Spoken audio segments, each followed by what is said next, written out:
Mbote lisusu bandeko nanga, bino bandeko oyangai, bon week-end bisika bozwami, samedi 5 juin 2021, Masolona député bandeko nangai, après une semaine un peu mouvementée, biso ye tozongi, pona kobeta moi masolo, lelo moi détente ka moi bien, et pas toujours kozalaka ka nakati ba problème tokuta yango pe koleka.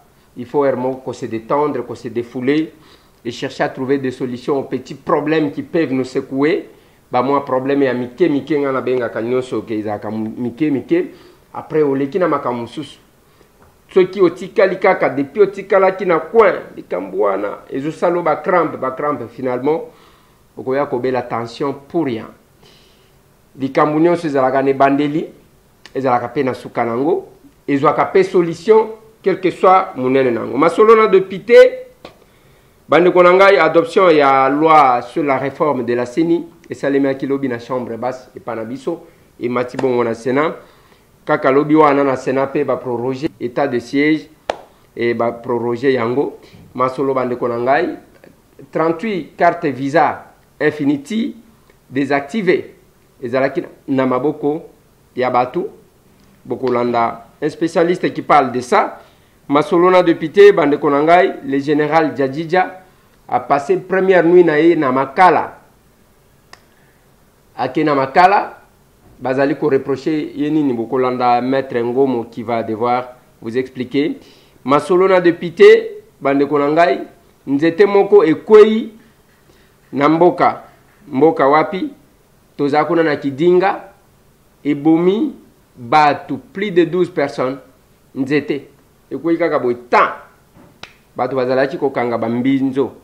Masolo bandeko nanga, je pense que tokomeka ko solo moins rapide pour na quelques points là pour que tout ce qui est la bino week-end bo se détendre quand même moi muke.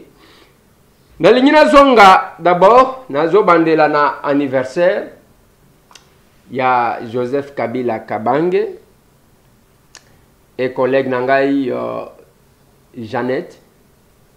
Oui. Jeannette Kabila. Oyo ba kokisaki 50 ans na bangolobi. Quelques manifestations ont été organisées dans Kinshasa.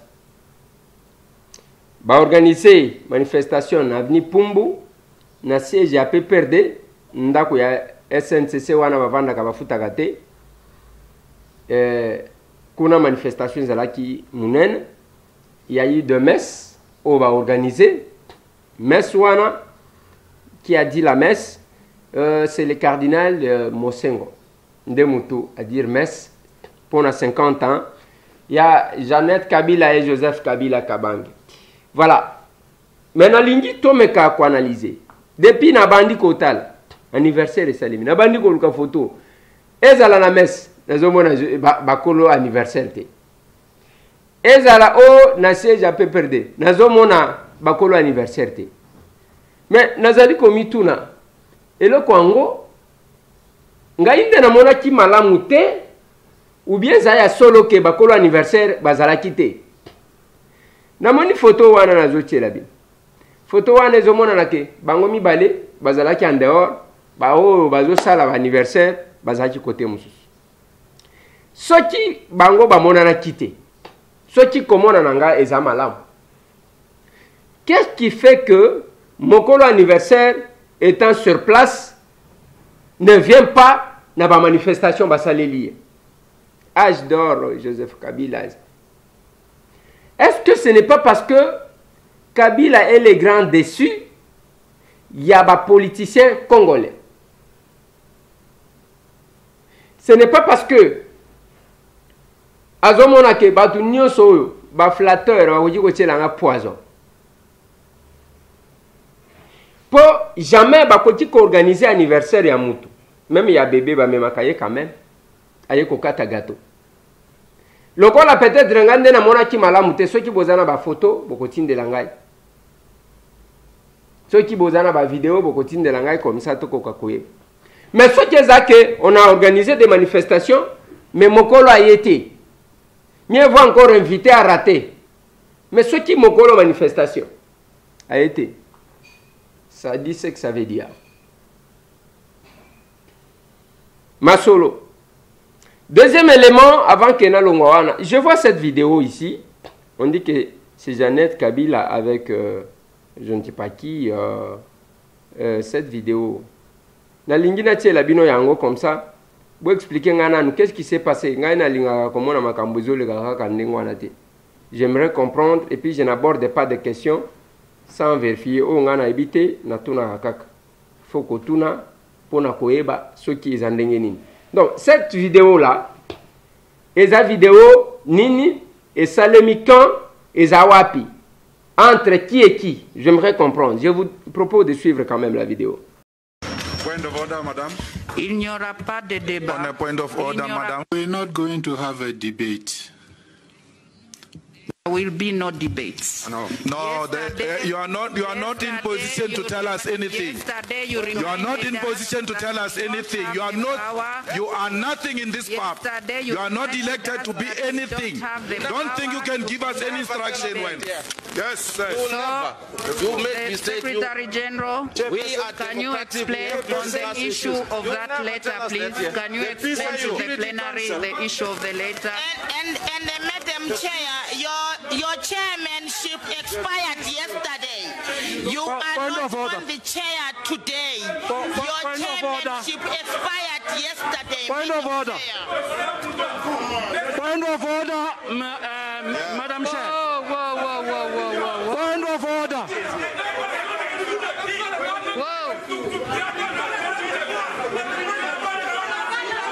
Point of order.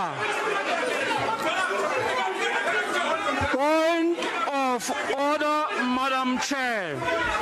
On va voter, on en a marre. Je ne fais pas de commentaires, mais j'ai besoin, il y a Bosunganga, Koeba, qu'est-ce qui se passe qu'est-ce qui s'est passé en réalité entre qui et qui, et c'était à l'occasion de quoi. Masolona de Pité Bandekonangai, lobby, tu as adopté la loi sur la réforme de la CENI, et la loi est vivie au temps, parce que la loi est à Mounen, et la loi est à Makassi, et Sengati Bosimbi, mais finalement, c'est fini, la loi a été adoptée à l'Assemblée nationale, et elle est montée dans le Sénat. Mais na Katiwana, la Mouka a d'accord. La Mouka ba sali conférence de presse na bango, ba estimer, ba critiquer la loi. Maintenant, qu'est-ce qui se passe dans cette loi? La ligne natali sabino quand même, moi, détail à Mouké wana. Loi wana, tozongi parce que batu batinda ka batu na bango, na kati ya seni, ils apprennent à créer climat de confiance.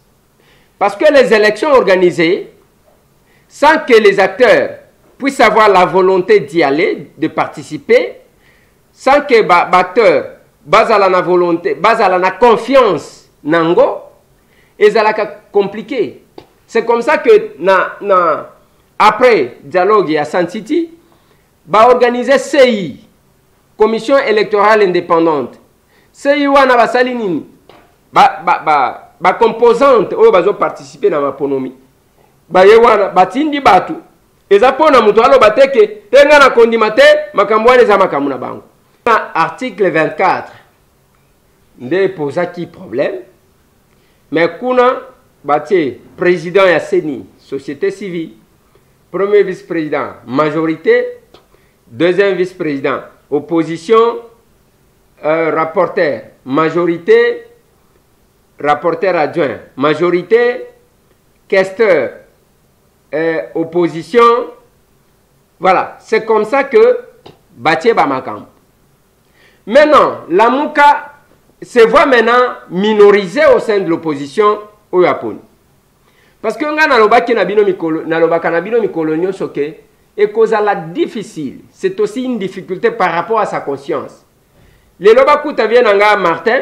Bon, Adolphe Mouzito, ça va encore. Parce que ça va tout. Bisika Outa, quoi. Hein, ils ont vraiment Bisika Outa. Bon. De se retrouver, Bokomina Bachadari, Bokomina Ba Koko Nyangi, Bon, comme pour Adolphe Muzito, ça n'a pas encore passé. Mais pour Martin Fayoulou, et Kozalaka neti moi charge mon kobo. Basali ba déclaration parce que ba poste oyo ba pesi. Bango ba zomona que baza ebelete, baza muke. Comme conséquence ba kozwe l'autre côté. C'est ce qui pose déjà problème. Parce qu'il y a 2 postes pour l'opposition, 4 postes pour la majorité et c'est dirigé par la société civile. C'est un peu ça. On ne sait pas comment ça va se passer. C'est envoyé au Sénat pour la 2e lecture. Masolona de Pité, Bandekonangai, ezali pona ba carte visa. Carte visa Infinity, Oyo, ba pesa quelques dignitaires, biso tozalaki koyebate. Grâce à Moussala, Oyo Salema, il y a déboulonnage au chef de l'État Lobaka. Bato ba comprenant sens d'angote. Le déboulonnage, ce n'est pas quelque chose qui se fait en un seul jour. Malembe, parce que c'est un système. Qui savait que ezana ba carte visa Infinity, bato bazaji ko tambola nango, ezo bimisa jusqu'à $50,000 par mois. Na compte, il y a trésor public. Donc ezana bato moko, bazwa ka 50,000. En dehors, il y a ba salaire où ils ont connu. Donc, bazwa ka $50,000. Aye, à Soaché, 50,000. Azo bimisaka maleme. $50,000. Mutu yandenge wana. Et là, kongana lobaka. Le gens ne se contentent que des apparences. Oh, bah, mon akande yangwa. Bah, parents soit sans vérifier, anine. Bah, monika, député. Mais, tant aux autres, bah, touana, baza ba membre ya gouvernement, baza yakala, baza ba mususu, baza ba membre ya gouvernement, te, bah, tu as ba parti politique. Mais, azana carte à voyage à Kanango, ya kozwa jusqu'à $50,000. Je vous mets ce son. Un spécialiste en parle. L'aspect de la technologie qui nous échappe à tous, mais est-elle praticable? J'ai vu le nom des ministres sortants et de ceux qui n'étaient même pas membres du gouvernement, qui étaient dans les institutions et d'autres dans les partis politiques. Ces cartes, ils les détenaient par leur fonction ou bien en tant qu'individus juste les privilèges de ce qu'ils furent en ces temps-là. Tout ça sont des irrégularités, même dans le cadre de leur fonction. Ils ont les frais de ménage, les dotations de fonction, les dotations de fonctionnement qu'on attribue à chacune de ces institutions-là. Mais quant au trésor public, donner des facilités de crédit aux gens de partis politiques et autres, je ne pense pas que c'était une irrégularité. C'est une irrégularité. Chaque fois qu'ils effectuent des missions comme ça, ils ont les frais d'émission et certaines facilités, mais pas des facilités attachées à l'individu. Voilà. Nabao bazaki ba membre ya gouvernement. Nabao bazaki ba membre ya gouvernement te. Bazaki na ba fonction msusu. Naba tu ya ba parti politique. Voilà comment le pays était géré. Si aujourd'hui les gens commencent à s'attaquer pour déstabiliser votre frère Félix Antoine Tshisekedi Tshilombo, un jour vous allez le regretter. Ça j'ai dit. Parce que on doit laisser ce monsieur-là, atia panaye, oyo akoya prier. Atia deuxième pas, nebo emoka kendaka liboso. Nous sommes en train de voir comment les gens se comportaient. Les lobes à révélation Zobima. 38 cartes. Donc, ceux qui ont 50 000, multiplié par 38. Combien d'argent Mboka et Bungisaka par mois? Ils ont dit que Bungisaka par mois. Combien? Et Bazakuna. Mais au comment on appelle Moutoala Moutouana. Koyemba contre. Je vous propose, Nalina rafraîchir bino mémoire. Tant que vous avez collé tababere. Et puis vous menacer. Yoko Kango, Apeson Mokoyo. Yoko Kango, Apeson Mokoyo. Yoko Kango, Apeson Mokoyo. Yoko Kango, Apeson Mokoyo. Yoko Kango, Apeson Mokoyo.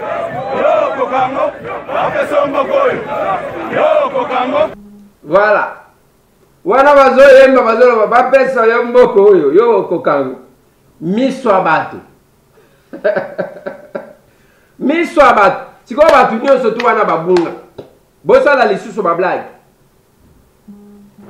Wana tangu boyokaka chef de l'État zoloba que j'ai subi des humiliations.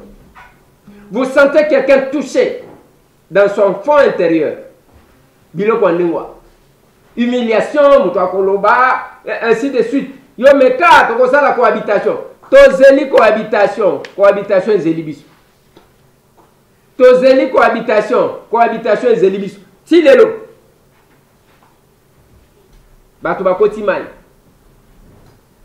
Misu ya bato. Eza pambate ba pratique wana 38 cartes bayaya moko bazakuna ye donc il peut ou ne pas être payé azakuna te mbongo na ye atindaka je ne sais pas nièce na ende mtu azwaka lara na ye parce que tout le monde wana ya ezo sunga ye nani. Félicitations na ba o nyonso ba travailler pour na yango. On doit féliciter l'IGF qui fait son travail.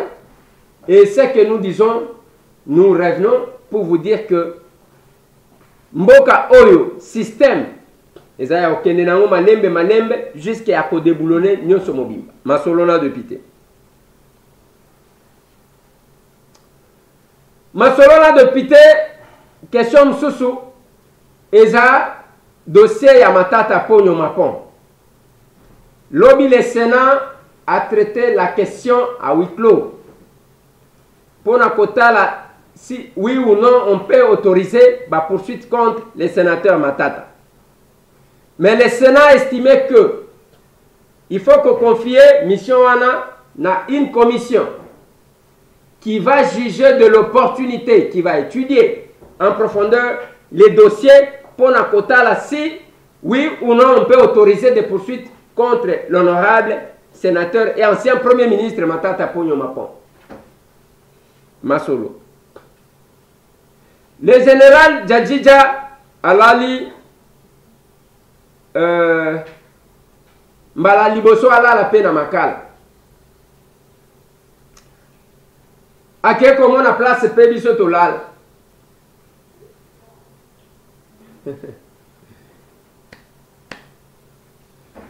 Batinde na Makala ezapona nini bakangi général Djadjidja. Maître Ngom avocat ya Fidel Bazana na CBA.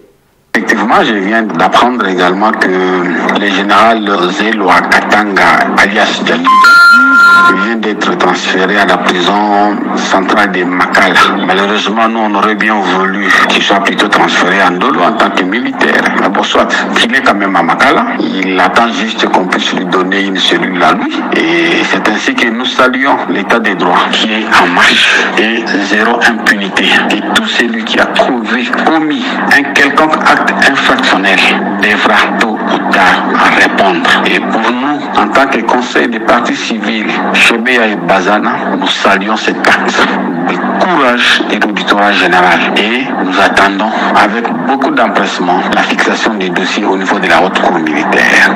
Cette fois-ci, au moins, nous pensons que les masques vont tomber. Donc nous sommes franchement dans l'attente de la fixation de ces dossiers dans un très bref délai. Voilà.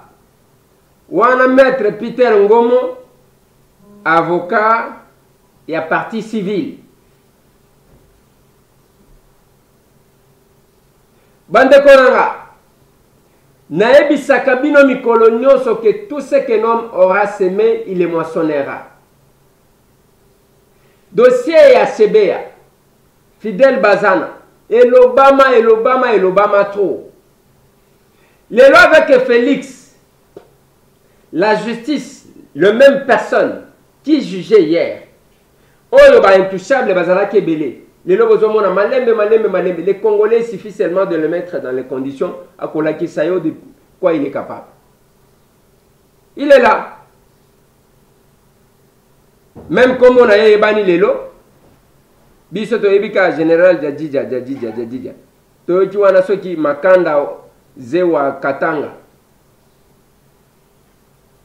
Alors kuna balobi nini? Balobi que nzoto ya Fidel Bazana bakenda kokunda yango na ferme na ye. Donc ferme na ye komaki lokola bakeba bomi bakeba kundi wana. Et qu'est-ce qu'on pensait quand on faisait ça? On pensait que personne ne peut pénétrer là parce que biso tozana manduki, parce que biso tozana makasi, muto makasi azate. O lati sokoto biso ndeto lati siyo pona protéger kaiko. Munduki ezala zongi c'est la bisote. Botika kotanga kama be le prince ya Machiavel. Bozo tanga ba livre, bozo comprendre sens nangote. Et vous appliquez très mal.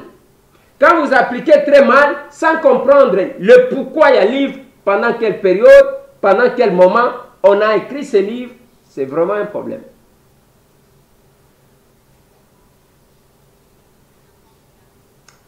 Compliqué.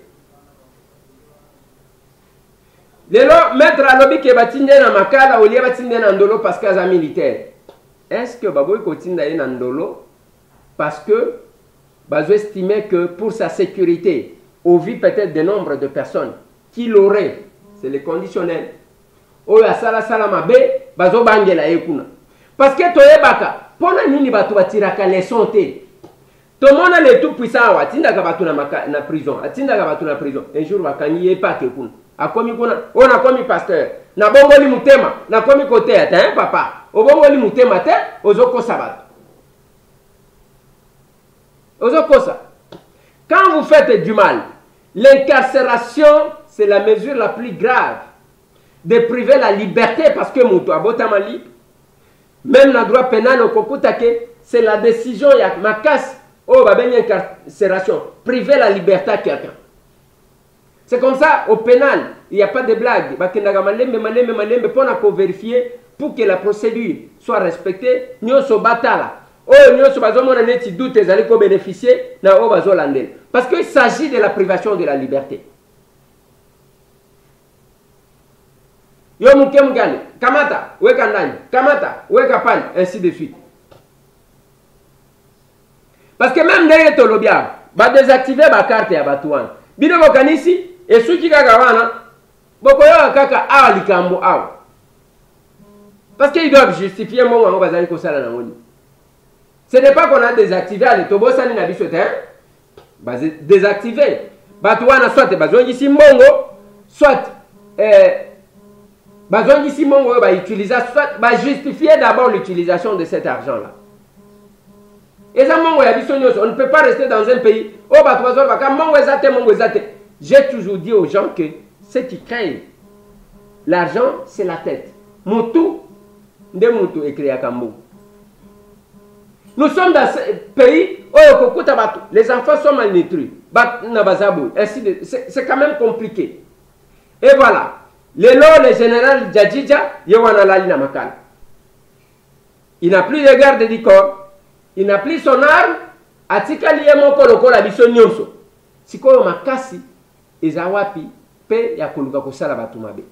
Alors que Bissonios, nyonso tozozwa na mokili tokotika ngo na mokili. Mais ce qui vous doit comprendre et en côté, c'est quand même compliqué. Je vous propose de suivre Batouba Vanda Kinamboka, mais Batouba Koufit. Pour Nabaminzo. Je vous propose de suivre ce témoignage. Les habitants ont succombé à la suite d'un arbre qui s'est abattu, auquel les habitants ont mis du feu, et que ce feu-là, petit à petit, rongeait l'arbre, et c'est cette population qui est allée à la recherche des chenilles, et l'arbre, au moyen du vent, est tombé, et plusieurs personnes sont décédées. Il y a des enfants jusque-là, on a enregistré 12 morts et plusieurs blessés. Ce n'est qu'un bilan provisoire. Nous en appelons à l'autorité territoriale, l'administrateur du territoire et son équipe, ainsi que le commandant de la police de venir au SCOUS et faire des enquêtes pour voir dans quelles circonstances cette population qui a connu ce malheur-là, également des gens de bonne volonté pour venir au secours de de cette population pour leur enterrement. Également, je lance un appel aux gens de bonne volonté, notamment les ressortissants de Mazimanimba, les autorités de Mazimanimba, de venir au secours de cette population et de ces villages. Parce que nous ne faisons que de ça. La population des Mini, ils ne vivent que la chasse et de la cueillette. À cette période, nous assistons qu'il y a beaucoup de chenilles. Voilà. Voilà. Bande Konabiso va koufi plus de 12 personnes. Namasimanimba awa pembeni awa. Ya Kishasa. Ezapona nini koluka mbinzo. Mbinzo bazokanga mbinzo siko nzetango wana selon président de la société civile batiaki moto na se. Moto wana ezoliaka maleme. D'un côté, de l'autre côté bango bazolukaka mbinzo likolo. Je ne connais pas le nombre de gens bakendaki kana nzete moko wana koluka ba mbinzo pour que baboma plus de 12. Nzete wana kwei ebomi plus de 12. Donc quand vous faites les estimations, vous comprendre que bato bazalaki plus que ça. Mbinzo ebomisi batu. Mbinzo ebomisi plus de 12 personnes. Namasimanim.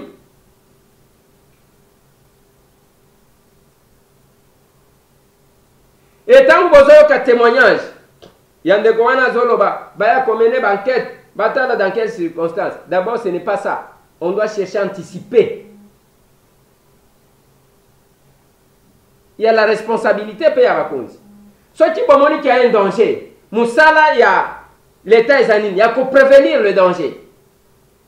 Mais la population va donc faire la mbinzo compte tenu à pas si tu as un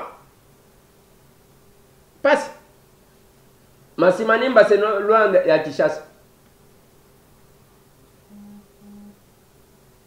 Et bah tu vas koufi likolo ya mbinzo. Plus de 12 personnes. Donc, allez-y comprendre degré à pauvreté. Biso to vandi à la Kinshasa, tozolo ba français, tozolo ta ba costume na ba cravate, mais on ne sait pas que il y a ce peuple là qui attend de nous des choses. Mais ceux qui ont tiré bango na ba polémique, les Congolais vont vous montrer de quoi ils sont capables. Ils vont vous montrer de quoi ils sont. Boakaka elo comme quoi, ba commentango dans tous les sens. J'ai dit aux gens, ça ne sert à rien de vouloir donner des leçons aux autres si vous n'êtes pas capable de faire quelque chose.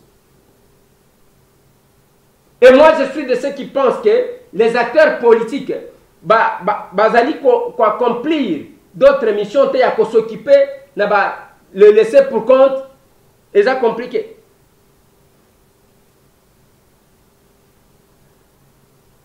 Le pouvoir du bureau. Ceux qui ont bien, à boire qui s'y battent. Ceux qui a se retrouvé, donc, Bamsou Bazana Ninte. Il y a un talisa qui vient une fois passer dans le lobby. Quand vous voyez ces handicapés, oh, mi balé, oh, maman, oh, na papa, oh. Tant que vous avez un koloba, et ça, koloba, bango mi balé va se retrouver. Parce que même si vous regardez bien sur cette vidéo, bah, va télémiwan, et ça, bah, tu vas me mettre, bah, me bango, ok, boya, beaucoup ouvrir. Ils ont tout oublié. Bande konabino bazana balabala bazo tout abango pona kosenga. Bazo la libanda, bazana katia passe. Et nous quand nous avons commencé à poser ces actions, ce n'est pas à la recherche d'un poste. Nana ebaki ke gouvernement ya ilungi kokwe. Mutumo côté.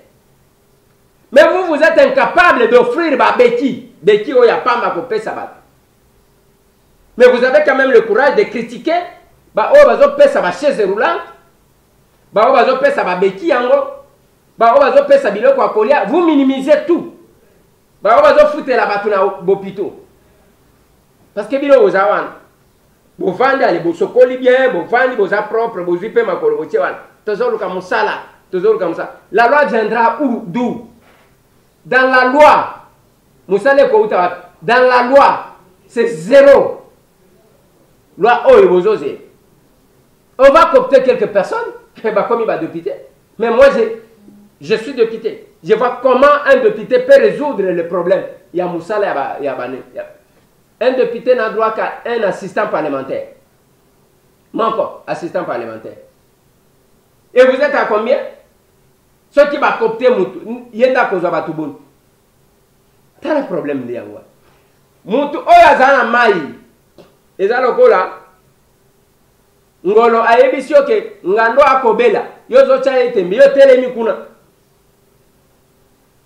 On vous dit, on va vous manipuler. Je n'ai jamais compris ce qui batou bazalaka ndenge nini. Il y a les choses qu'on peut vous dire. Otali conscience d'ailleurs l'obité. Oh ngana ko salade. Ne fils que ça. L'icole à $10, ceux qui $50. Je n'ai cessé de le dire, n'a répété. Collègue Nangango et Kassange, Azalaki na famille attachée de presse na. Azoleka. Quand on avait parlé, il y a problème, il y a diamant, il y a Sankour. À l'école, on a ni de près ni de loin. Tango Chikoyo, mon collègue actuel, Ngoïka Sange, a cette conférence. Elle dit oui, c'est un petit diamant, ainsi de suite. Mais non, on a mis tout dans la place à vendre. On a mis mon akashiko néni. Nous doit théâtre. Quand est oi, Amiba. Yo, conseiller en communication, Amiba. Je dis toujours une chose, bande konangai, mukolo toko comprendre que elengiavi, c'est quand vous vous souciez aussi des autres, attention qui se retrouver. C'est ça le Congo que nous attendons. Congo tozakanango posa yangoa. Na lobaki na bino toleli patriarche qui tengezu. Na omona bato a modèle wanate. Mais en ce moment-là, le vieux ne voyait plus les gens. Bato azaji komona bango li shooter. Il est parti. Il faut nous rêver à kanisa que non, le Bola Zalaki, grand maître, Azaji comme Azo monate à chaque pays. Tout ce qu'il avait resté. Mais pourquoi qu'on la moninga liwa? Djadjidja, Yewana Kotikun. Le tout-puissant John Numbi a commis Oussama Ben John. Donc, Azo monanate. Le tout-puissant Kalev a commis Oussama Ben Kalev. Vous vous rendez compte? Vanité de vanité. Nyon surtout wana binope nenge bozali wana.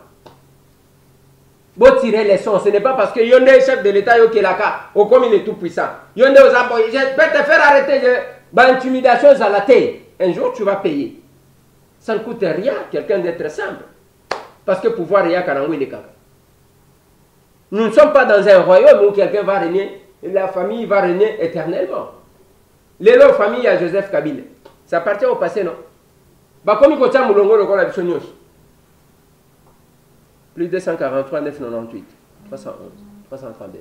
Bobo Sanate, je fais un service à Zakuna à Dubaï. Et déjà, à charger, je crois, ce qui a ici, à Zakiko chargé, bar 1 pour na Dubaï, parce que Kuna a bandi, na 1, bar 1 pour na Dubaï, pour na Koya Kinshasa.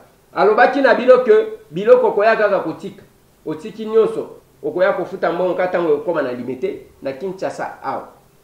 Je fais un service est là, à votre service. Et le numéro de Dubaï, c'est ce numéro-là. Vous pouvez l'appeler à tout moment pour notre côté à Biloko. Il y a quelqu'un qui m'a posé la question. Sur Mariam. Je vous ai dit que Mariam, à Banako Salam Salanaye, il y a une agence depuis Kalana Dubaï. Ngai na Zalakuna. Na Kendaka na Flavia Lusaki, na cadre d'agence na Bango. Elle continue à faire son travail, sauf que Bazali Sousoubango mi balete na JFM Service. Elle ne travaille plus pour le compte de JFM Service. Et a commis à travailler dans ndenge na yemoko, ndenge azalaki ko travailler, JFM Service a quitté à travailler dans ndenge na yemoko. Donc, personne qui engage personne. C'est la même chose que je vous ai dit par rapport à Makambu Yamapangu. Oyo ngai na lobaki makambo ya mapangu o ngai na lobaki na yebisa kabino pour nous contacter bato. Alors, je vous ai dit l'autre fois que pour le moment il y a deux numéros qui restent. Numéro ya maître Alex Bobengango Lissousouté parce que il est maintenant en dehors. Il y a société Wana, il ne peut plus engager la société, donc n'appelez plus au numéro de maître Alex, donc les plus 243 906 706 075. N'appelez plus ces numéros. Si vous avez besoin de Makambu ya Bamapangu, numéro Boko Benga, et à l'achat, vente, régularisation de documents, numéro Boko Benga Tikali Mibale. il y a Monsieur Nicolas, plus 243 821 934 565, plus 243 821 934 565. Et soit Bobengi na numéro ya Benjamin, il a plus 243 998 458 638, plus 243 998 458 638. Alors, Omi Balende Tikali, pour Monsieur Alex, pour le moment, il ne peut plus engager la société. Il s'est lancé dans l'affaire Raye Moussous. Il n'y a aucun problème. Et ça a moins précision. Donc, j'ai fait un service à Zana Dubaï. Je crois à ça ici qu'on chargé bar 1 pour na Dubaï. Et après ça, qui bino promotion ya ke beaucoup ya boti kaka biloko ya memeli bino boye kozwa na Kinshasa na limité bon bo futimbo. Boti kala branché to mon ami.